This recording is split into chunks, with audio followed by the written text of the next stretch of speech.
ഇറാനുമായുള്ള ഇടപാടുകളുടെ പേരിൽ തുർക്കിയുടെ പൊതുമേഖലാ ബാങ്കായ ഹാൽക്ക് ബാങ്കിനെതിരെ അമേരിക്ക നടത്തിവന്ന വിചാരണ അവസാനിപ്പിക്കുന്നു. US ഉപരോധം മറികടക്കാൻ ഇറാനെ സഹായിച്ചു എന്ന പേരിൽ 9 വർഷമായി നിലനിന്നിരുന്ന ക്രിമിനൽ കേസിന് പരിസമാപ്തിയായി.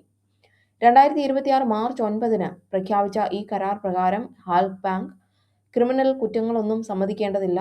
ഈ ഒത്തുതീർപ്പിന്റെ ഭാഗമായി ബാങ്ക് കോടതിക്കോ ഭരണകൂടത്തിനോ യാതൊരുവിധ പിഴയും നൽകേണ്ടതില്ല. ദേശീയ ഗാനത്തോടുള്ള പ്രതിഷേധത്തെ തുടർന്ന് 5 ഇറാനിയൻ വനിതാ ഫുട്ബോൾ താരങ്ങൾക്ക് ഓസ്ട്രേലിയ അഭയം നൽകി. വുമൻസ് ഏഷ്യൻ കപ്പിലെ സൈലന്റ് പ്രൊട്ടസ്റ്റിന് പിന്നാലെ ഇറാൻ വനിതാ ദേശീയ ടീമിലെ 5 അംഗങ്ങൾക്ക് ഓസ്ട്രേലിയൻ സർക്കാർ ഔദ്യോഗികമായി ഹ്യൂമാനിറ്റേറിയൻ വിസ അനുവദിക്കുകയായിരുന്നു. മാർച്ച് 2 ദക്ഷിണ കൊറിയയ്ക്കെതിരായ ഉദ്ഘാടന മത്സരത്തിന് മുന്നോടിയായി ഇറാനിയൻ ദേശീയഗാനം ആലപിക്കാൻ ഈ താരങ്ങൾ വിസമ്മതിച്ചിരുന്നു. ഇറാൻ ഭരണകൂടത്തോടുള്ള പ്രതിഷേധമായാണ് ഇത് കണക്കാക്കപ്പെട്ടത്.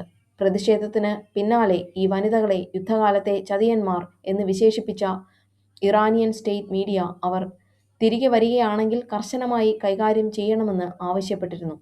താരങ്ങളുടെ ഈ ദുരവസ്ഥ ലോകമെമ്പാടും ചർച്ചയായി.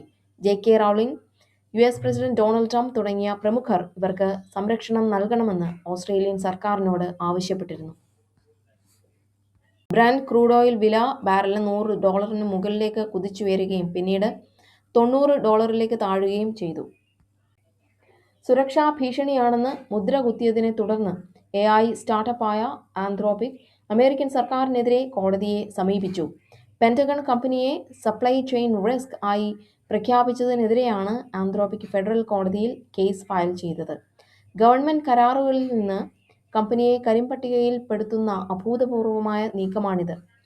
ആന്ത്രോപിക്കിന്റെ AI മോഡലായ ക്ലോഡ് നിയന്ത്രണങ്ങളില്ലാതെ ഉപയോഗിക്കാൻ US സൈന്യത്തിന് അനുമതി നൽകാത്തതാണ് തർക്കത്തിന് തുടക്കമിട്ടത്.